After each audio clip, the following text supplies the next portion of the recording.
Welcome, everyone. We are really excited to be here today with Mita Mallick. We are talking about navigating your job search and landing the job of your dreams. And I don't know about you, but I feel like now is a really good time to be looking for a job. There's a really strong job market out there.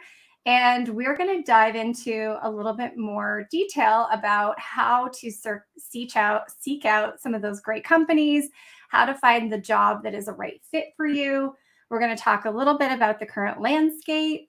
But before we dive in, I'm just going to do a little bit of an introduction to both Mita and myself.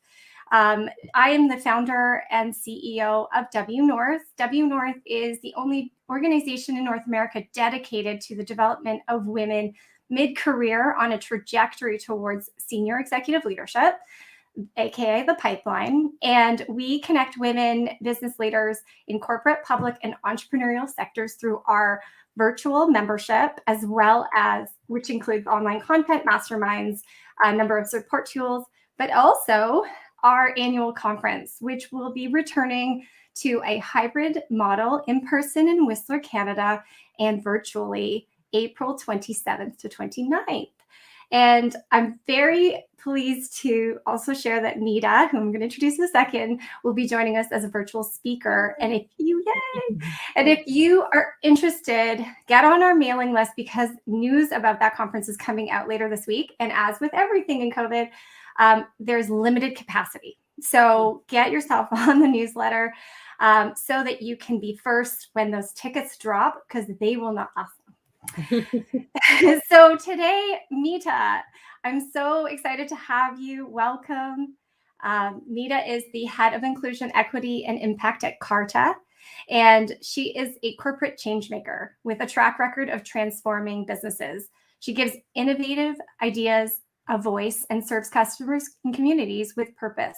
She is currently the head of inclusion, equity, and impact at Carta, and was formerly the head of inclusion and cross-cultural marketing at Unilever, which is when we first met, and has had it shift during the pandemic, which is what we'll get into a little bit.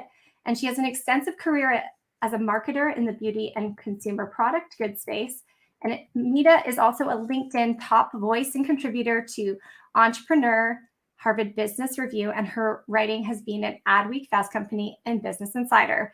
And without further ado, welcome, Mita. Oh, thank you, Heather, so much for having me. I'm excited to do this conversation with you.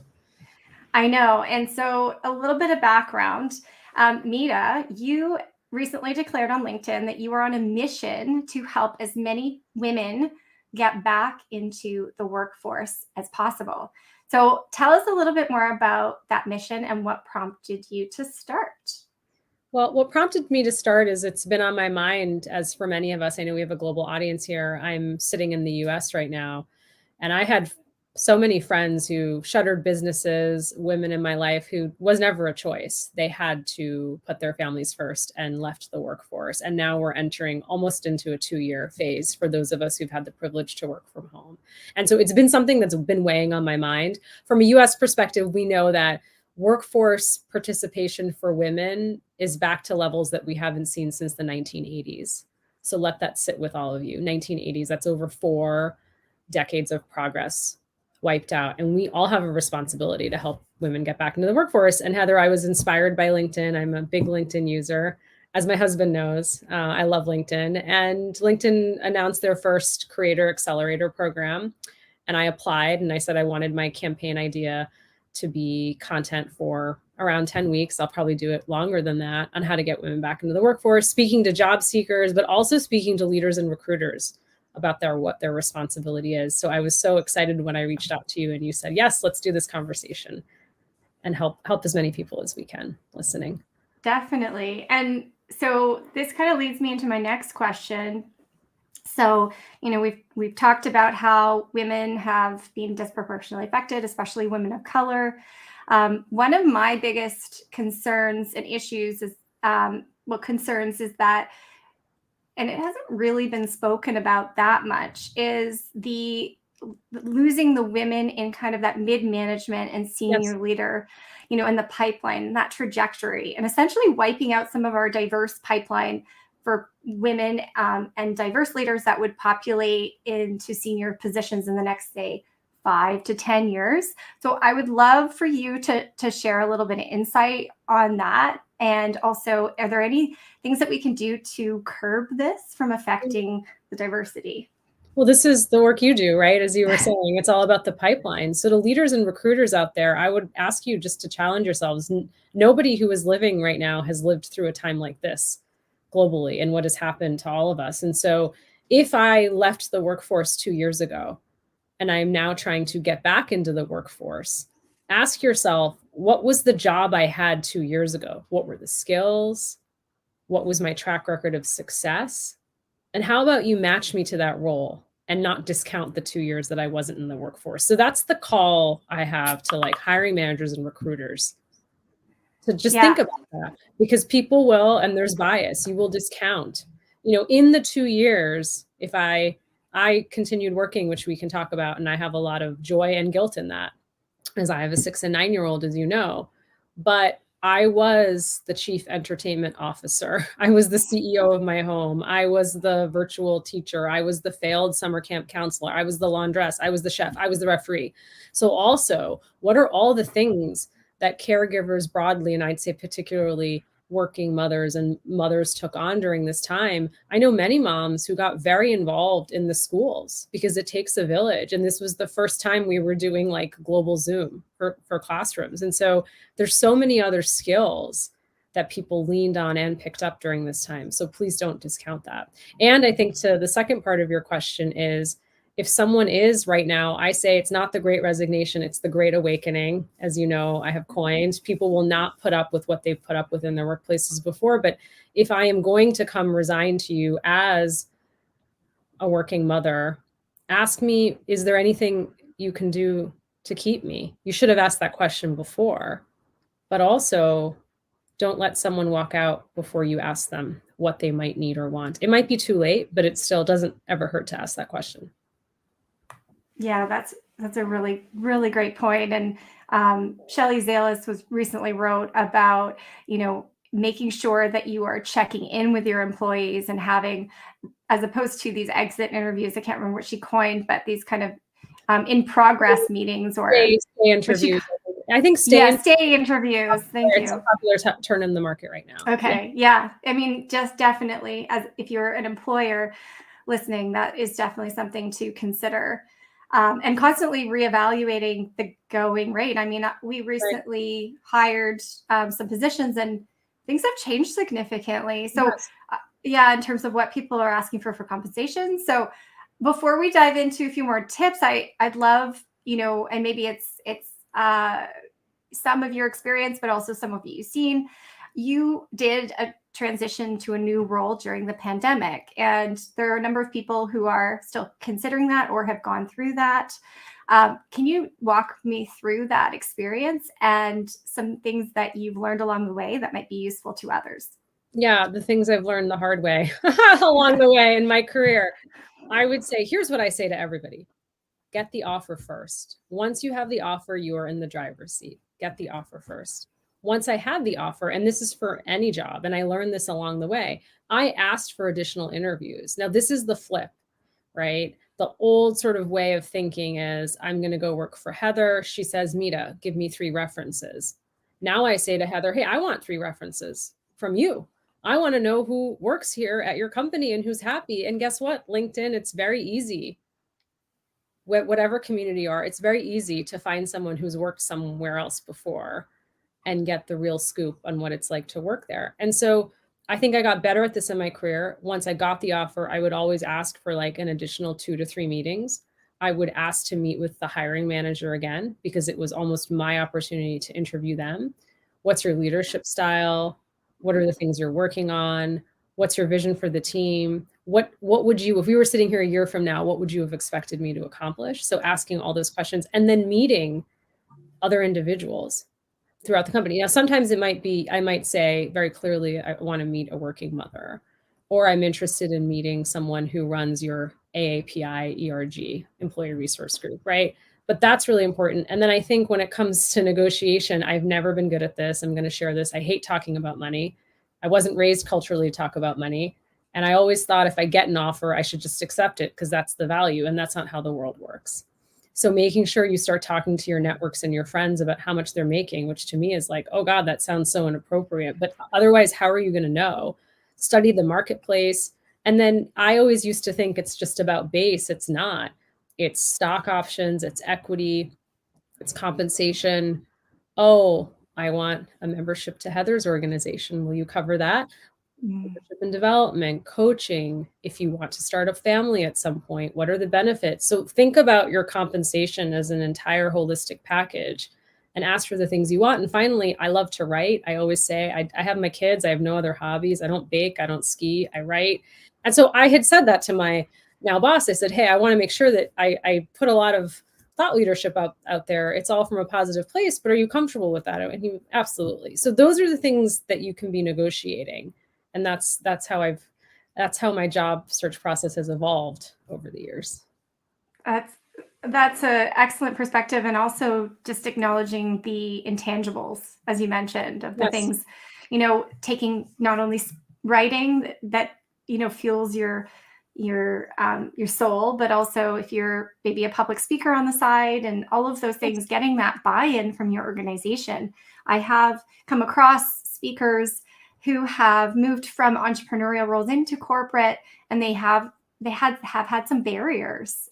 So make sure if that's something you're looking for, or if there's other elements of your life, that you are really transparent Absolutely. from the beginning. I would also add, for me, I'm very passionate about serving on a board. I was open about that. I said, listen, I'd like to serve on a board one day, not a competitor to Carta, clearly. But and my boss was super supportive, of course, as long as you don't serve on more than two. I'm like, well, let me try one first. But it was just like, being upfront. So you set expectations, because here's the thing.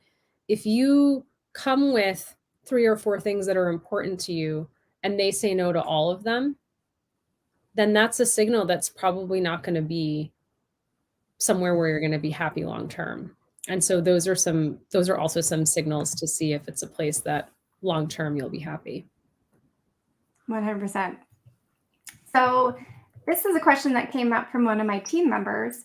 So we can't deny the discrimination against names. Does a face to an application make a difference?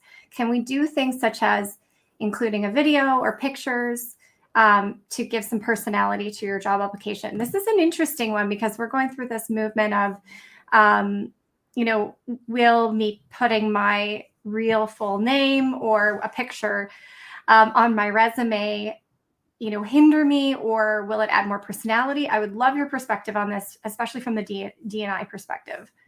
I think that LinkedIn's the new digital resume. So one of the things I like to teach people and coach individuals on, especially women looking to get back into the job market, is it's an opportunity to show your thought leadership, because resumes are so outdated. It's a one-dimensional view. And what if I am in marketing wanting to get into sales, but I've never actually done the sales role, but I have all the transferable skills? So you can't really get that from the resume. But what if I start sharing my expertise on LinkedIn and my thought leadership about sales? I suddenly start to move people's perceptions of me. And we know, every recruiter and hiring manager, we do this. My friends do this before they go on a first date with someone. Everyone's being Googled. So you're out there. And so start to think about the narrative you're creating about yourself. And I think, listen, people have to be comfortable. These are personal decisions, right? I can't answer what someone's comfortable with.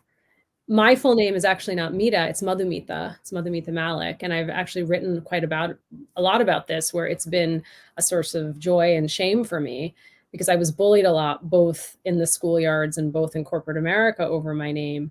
And at some point early on in my career, even though I tried to keep with my full name, I ended up going with Mita, which I'm still, incredibly proud of. But those are personal choices you have to make. And I had recruiters tell me, take off your full name. It's not pronounceable. It's intimidating. And how sad is that, right? And they were like, if you shorten your name, you're going to get more callbacks. And so I can't deny that's not a reality for people. I would be lying. And that's something I've certainly faced. So you have to do what's comfortable with you for yourself. And I think because I've grown a lot in my career, I've gone through a lot, I feel like now I'm in a place of privilege where I have to talk about these things. because I've grown and I'm more senior in my career. Would I have been talking about this when I was more junior? Likely not. No. Yeah, that's a good point. And, you forget that even if you aren't somebody who is very active on social or even has a huge presence, I do think it's very important to be on LinkedIn. It's where recruiters kind of go to first see some of the things that you've been participated, who you're connected with. And on that note, I wanted to kind of ask about this kind of network theory. So, we all know there's the saying, as outdated as it is, but it's not what you know, is who you know. Right. Um, and and CNBC statistics revealed that 70% of jobs are never published publicly. So, Yes. two questions out of this: how important does networking continue to be in your job search? And then what are some networking practices and also your opinion on that as a statistic, and if you think that's shifting, or if we're moving away from that model, if things have to be posted more for transparency, anything to do with that. I would say from a US perspective, and I would say this is true in certain parts of the world as well, it is a really tight labor market right now. Let's not make any mistake. Talent is in the driver's seat.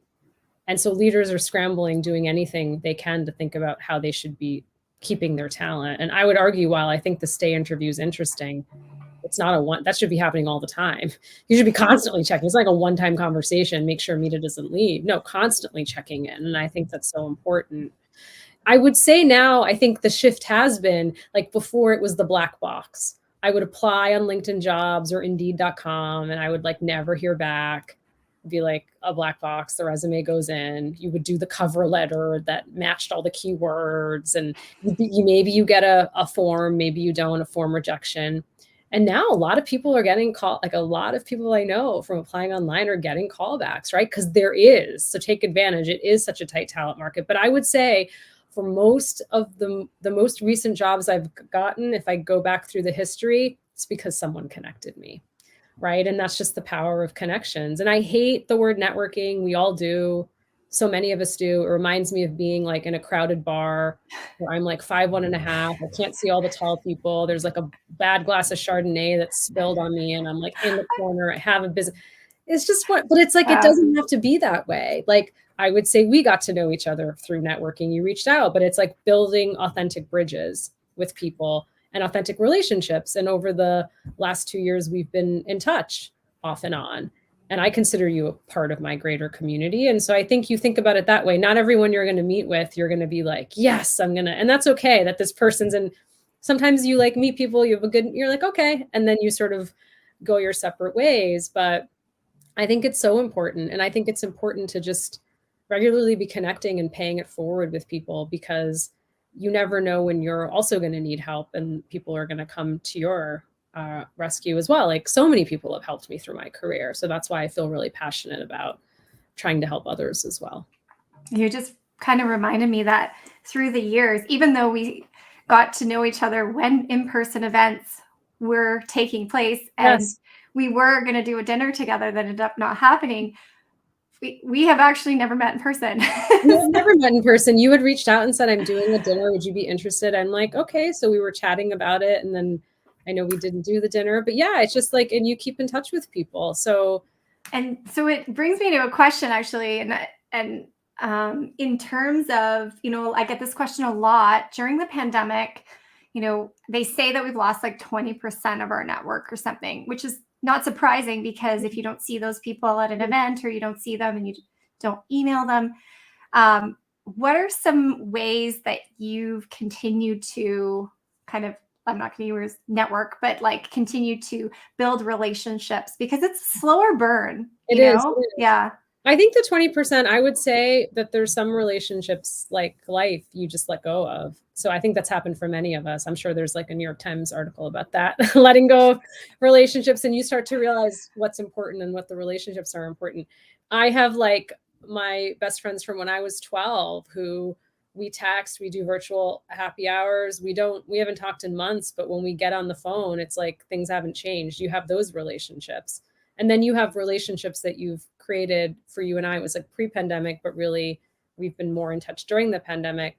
And I think just like simple things I do, like, because I have a lot going on at home, as many of us do. So texting, checking in on people, I'm just thinking of you, sending them an article, sending a gift basket or something, a book, something that reminds you of them. I think there's so many like things that you can do, which doesn't mean you have to spend an hour every day talking to the same person. A good friend of mine said to me, like, what a privilege it is to talk to the same people every day. Like, isn't that true? Like, those people in your life, you get to, whether it's your mom or a partner, somebody who you get to actually speak to every day. It seems like it's amazing when you have those relationships. Definitely. And it also has kind of solidified stronger relationships in many Yes. cases. Absolutely. Yeah. Yes. Okay. So just one more question. We kind of touched on this a little bit at the beginning, but I want to sort of pull it out a little bit more. And it's around advice for mid to senior level professionals. You spoke a little bit about, maybe these are women that have left the workforce for a little while, have gaps in their resumes. Maybe jobs have actually changed in, like as an example, I know in tech, there's project managers and there are scrum masters, and there's a couple of titles that have actually been like moved on to new names. There's been so many shifts in the way jobs have been set up. So what kind of advice would you have for those kind of mid management, senior level women who are re-entering the workforce and after a gap in the resume? I think the first thing I would do, which I've done many times in my career, it's whether a Google sheet or I'm still like an old school, love a good journal and a good pen. You start writing down like all the people in your life, like who's in your network, and go back to like former bosses who you enjoyed working with, former coworkers. Like, go back to those moments in your career where you had really great relationships with people. And here's the thing, when someone someone messaged me the other day, I hadn't worked with in like 10 years.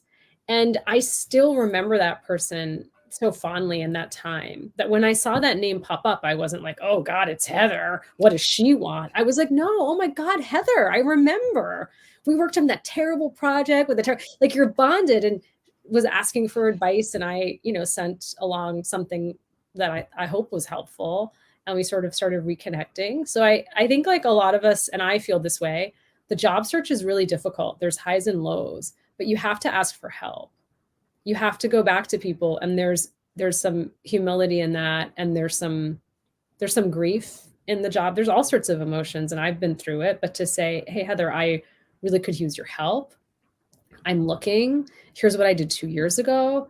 I'm looking to go back to the agency and be an account director, or I'm actually looking to pivot into being a scrum master. So I'm looking at these courses. And so I think that is one of my like pieces of advice, is to actually like sit down and think about all those relationships and take some time to do it and start reaching back out to people. And then when you meet with like Heather, who was a former coworker, and we have like a bond, at the end of that conversation, if it's gone well and you've rekindled the connection, just to say, hey, like if there's anyone else you think that I could meet with, I would so appreciate it.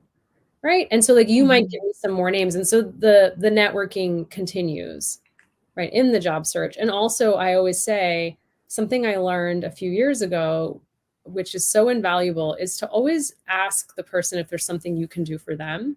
Because sometimes when you're in the job search process, you as the job seeker feel like you don't have anything to offer. And that's so wrong. We all have something to offer.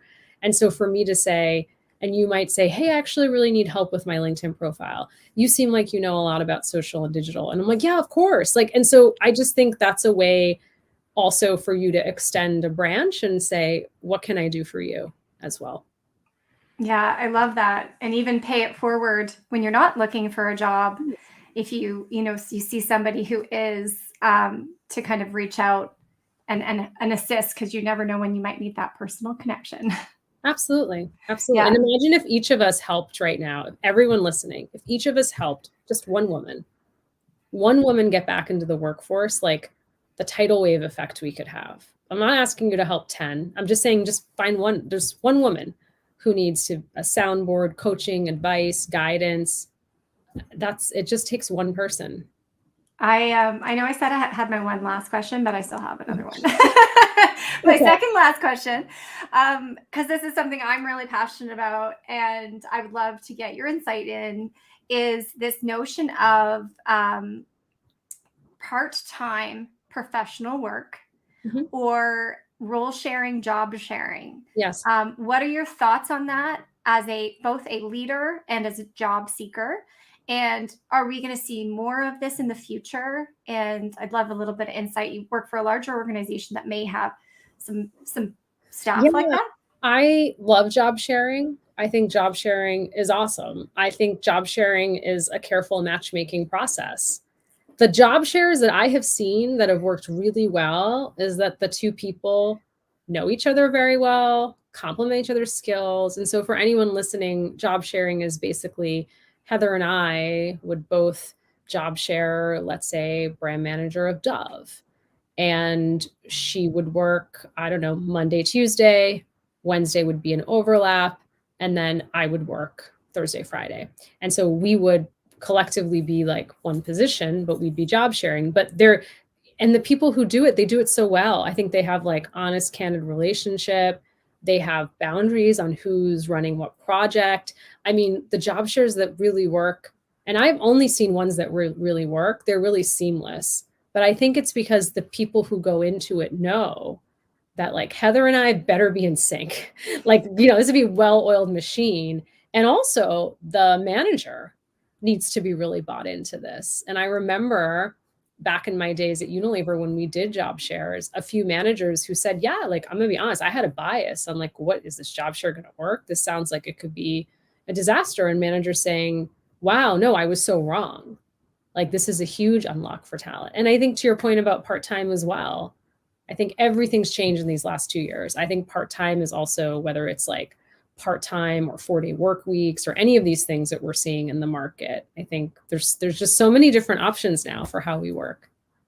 I know. And I'd like to see even the job engines, shift to a model where you can search for those a little bit more. There's a great company out of the UK called Roll Share, and they are like a matchmaking service Oh, for. that's Yeah, they have a matchmaking service for.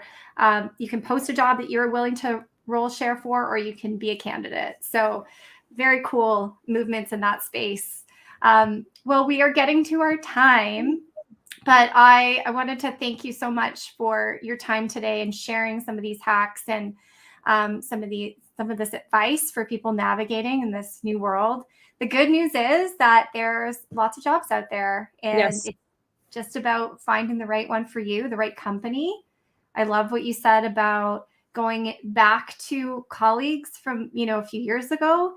Think about those colleagues also had the opportunity to meet you in person. Yes. So, like maybe we went on a conference together, or you went to a retreat, and then you got to know them on a different level than maybe some of the people you've been working with in the last few years. But we will post, this will be on replay if you want to revisit it. I'm going to do one last plug for the conference, the WNORTH conference. The 7th annual is returning to Whistler and virtually late April. And later this week, we're releasing a limited number of in-person tickets. So WNORTHconnect.com and sign up for newsletter. And it was just great to see you Thank you face. so much. And hopefully we can meet in person. Yes, sometime. I can be at your conference. So thank you for having me. And I hope. Oh, yes. And many you will be there virtually, but we'll Yes, have to do something in New York soon. we will. Awesome. Yes. All right. Thanks, Heather. Have Thanks, a good everyone. one. Bye.